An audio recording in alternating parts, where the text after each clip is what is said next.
Nosso Senhor instituiu a Eucaristia na noite de Quinta-feira Santa e o sacerdócio. Ele não instituiu um rito do ponto de vista de uma ação litúrgica detalhada, mas os elementos essenciais desse sacramento.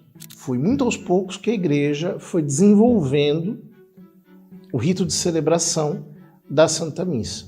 Basicamente, nós temos, nos primeiros séculos, a consolidação de algumas formas litúrgicas no Oriente e no Ocidente que funcionavam como uma espécie de modelo esquemático que tinha muitas variações locais. Isso, aos poucos, foi criando uniformizações na medida em que as experiências litúrgicas foram sendo criadas, e no Ocidente começa a aparecer o que depois se consolidaria como rito romano, que na verdade é uma espécie de junção da liturgia da Igreja de Antioquia com elementos galicanos, com elementos que estavam presentes nas igrejas ali da Península Itálica,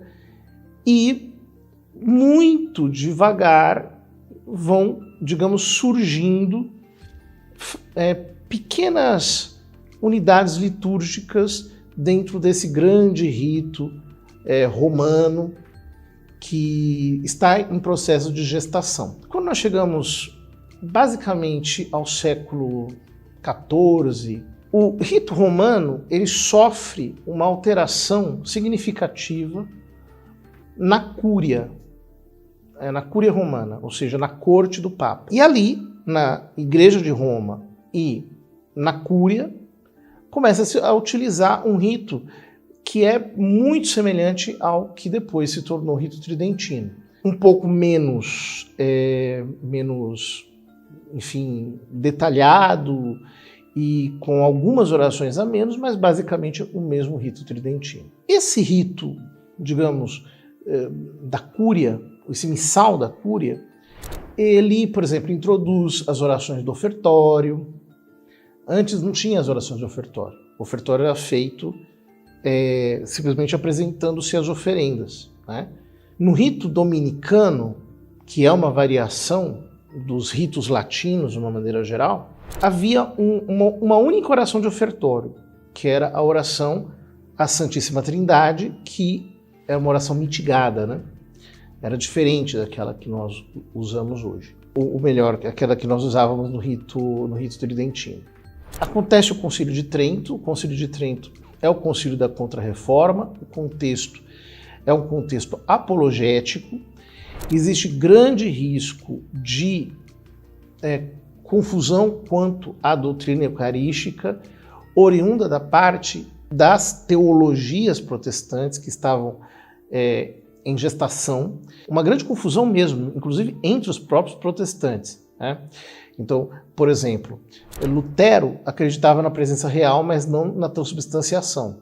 Calvino acreditava na presença espiritual, mas não na presença real. Zwinglio não acreditava na presença real, mas acreditava numa espécie de presença pela fé. Os anglicanos acreditavam na presença real, mas acabaram cedendo às doutrinas reformadas e a assumir, no fundo, depois, numa espécie de retrocesso, a doutrina luterana da consubstanciação. Enfim.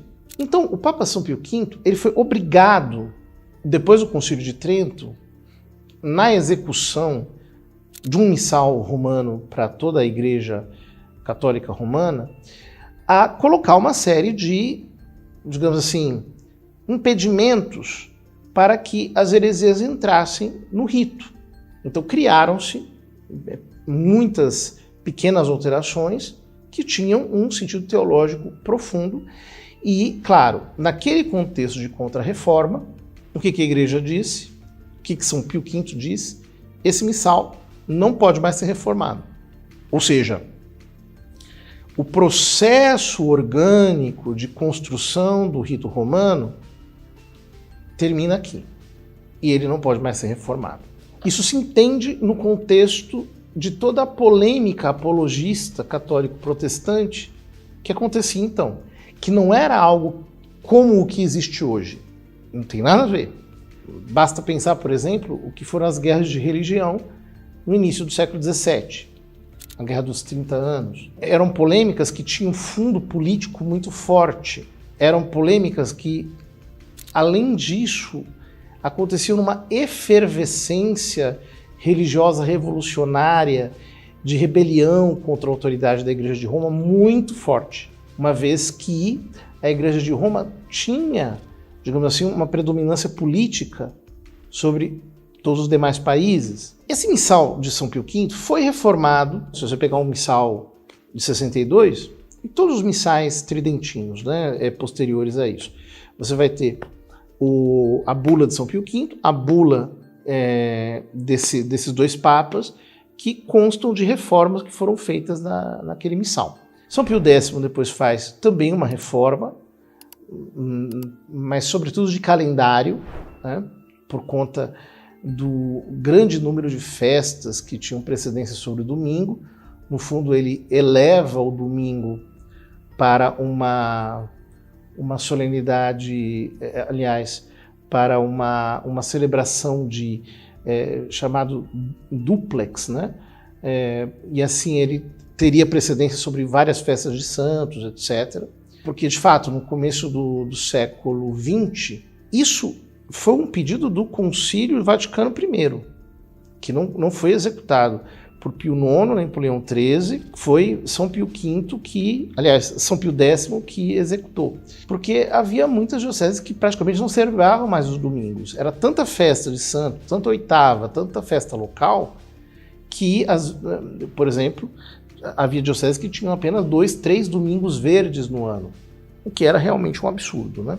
O que acontece é que, quando vai chegando o Concílio Vaticano II, vê-se a necessidade de, por causa do movimento litúrgico que havia então, de fazer com que o povo pudesse participar de modo mais consciente da Santa Missa. Porque o que acontecia era que os fiéis, enquanto a missa era rezada, os fiéis estavam fazendo outra coisa, né? Basicamente, as mulheres ficavam rezando o texto e os homens saíam para fumar. Era isso que acontecia. Haviam também abusos litúrgicos, algo do tipo assim. Enquanto o padre fazia o sermão, o outro padre estava rezando a missa, parava apenas na hora da consagração, depois retomava o sermão, e as pessoas, às vezes, cumpriam o preceito dominical assistindo a missa desse modo. No século XX, nós temos uma mudança cultural profunda. Basta pensar que a maior parte da sociedade era analfabeta. Chega o século XX, todo mundo começa a ser alfabetizado, as pessoas começam a ter acesso a informações, a poder ler livros, etc. A sociedade começa a manifestar também um desejo de saber. O movimento litúrgico havia dado aos fiéis a possibilidade de aceder de modo mais profundo aos tesouros da liturgia, para a sua espiritualidade pessoal. Antes do Concílio Vaticano II acontece a reforma da Semana Santa com Pio XII, que foi uma reforma profunda, muito mais profunda do que o que se imagina. E depois da reforma da Semana Santa de Pio XII acontece o Concílio Vaticano II, o primeiro documento promulgado é a Constituição Sacrosanctum Concilium, que fala sobre a liturgia. Em 69, depois de anos de estudo, o Papa Paulo VI publica o Missal Romano, a nova edição do Missal Romano, com o rito reformado. Em que consistiu essa reforma? Então, a primeira coisa que a gente precisa entender é o seguinte: nós não estamos falando da invenção de um rito do nada, como muitos costumam querer dizer. Nós estamos falando da simplificação do rito romano, tal como havia sido fixada no Concílio de Trento. As pessoas que, por exemplo, chamam a missa do Concílio de Trento de missa de sempre, elas cometem vários equívocos com essa expressão. Primeiro, porque toda missa é missa de sempre. Se é missa, é de sempre, porque é a renovação do sacrifício do Calvário. O que não é de sempre é o rito. Segundo, esse rito, que foi aprovado, foi promulgado por São Pio V, não é perene. o rito ele sofreu alterações. O próprio São Pio V, por exemplo, introduziu a oração à Santíssima Trindade, que era própria do rito dominicano, no final do ofertório. Ele introduziu uma outra oração chamada Placia Tibi Sancta Trinitas, que o sacerdote rezava antes de dar a bênção. Ele introduziu pequenas alterações também nas rubricas, né? Acrescentou coisas que não existiam. Era um concílio, depois do Concílio de Trento, que se proíbe, por exemplo, a comunhão sobre duas espécies. Antes havia em muitos lugares comunhão sobre duas espécies. O Papa São Pio V, ele fechou um rito da Santa Missa, mas que não era exatamente o mesmo de 100 anos antes, que não era exatamente o mesmo de 200, 300 anos antes e assim por diante. Aquilo que se chama de missa nova, que não é, mais uma vez, não é missa nova, né? A missa é missa, toda missa é missa tradicional. O rito da missa, promulgado pelo Papa Paulo VI, é uma simplificação do rito da missa tridentina, tão santo quanto a missa tridentina, porque o mesmo mistério está sendo celebrado. O fato de que existam abusos litúrgicos desse ou daquele sacerdote, enfim, né? Isso não depõe contra o rito em si, que havia abusos litúrgicos também antes, só que de outra natureza. Por exemplo, padres que rezavam a missa rápido demais. Eu vejo, por exemplo, as pessoas dizendo o seguinte: antigamente, isso é um absurdo, né? Você trocar a fórmula de distribuição da comunhão. Só que, na distribuição da comunhão, os padres iam dizendo... Era um negócio que nem o padre estava dizendo, era mecânico. Hoje, a fórmula ficou menor. Corpus Christi. Mas o padre pode dizê-la de modo decente, né? Sem cuspir aquela fórmula. Então, é verdade que o ofertório antigo era mais rico. Mas, o que adianta você ter um ofertório rico com um padre rezando como se fosse um narrador de futebol de rádio? Eu digo para vocês assim uma coisa, eu tenho a convicção de que a reforma promulgada pelo concílio e depois a missa, que seguiu os princípios dessa reforma, se ela fosse celebrada de maneira mais tradicional, né, com as possibilidades que ela tem, que também acabam sendo mal interpretadas, né? Então, por exemplo, o pessoal diz a missa em latim, mas a missa não é em latim. A tradução do ordinário da missa, do rito da missa, ela não é, até hoje, obrigatória. Antigamente a missa era para Deus, de frente para Deus, né, versus Dei, agora é versus Populi. Não. O rito está escrito de tal modo que o padre está voltado para Deus. Por exemplo, quando está escrito lá na rubrica, então, voltado para o povo, o padre diz: orai, irmãos e irmãs. Voltado para o povo, por que diz isso? Porque antes ele não estava voltado para o povo. Então a missa atual poderia ser dita em latim, poderia, por exemplo, pelo menos a liturgia eucarística ser celebrada de frente para Deus. Seria ótimo que essas coisas acontecessem. Mas tem uma riqueza maior de leituras, tem a possibilidade de um diálogo entre o sacerdote e os fiéis, coisa que antigamente acontecia apenas entre o padre e o coroinha. As pessoas não respondiam à missa. Nem tudo era um paraíso antes, e nós já sabemos que depois também nós estamos longe do paraíso. O que é importante? É importante que nós estejamos unidos à igreja. Qual que é o futuro da missa tridentina? Eu não sei. Eu não tenho bola de cristal para dizer... o Papa liberou a missa tridentina na Basílica de São Pedro? Bom, essa vez teve lá a missa tridentina. Se essa é uma liberação permanente, foi ad casum, né, para aquela situação, não sei.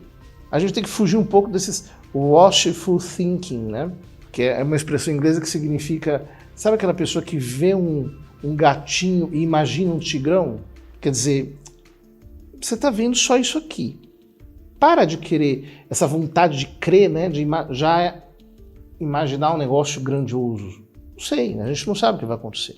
Meus votos é que ambas as missas sejam bem celebradas. Eu celebro as duas com igual devoção, que eu acho que é o que todo católico deveria fazer.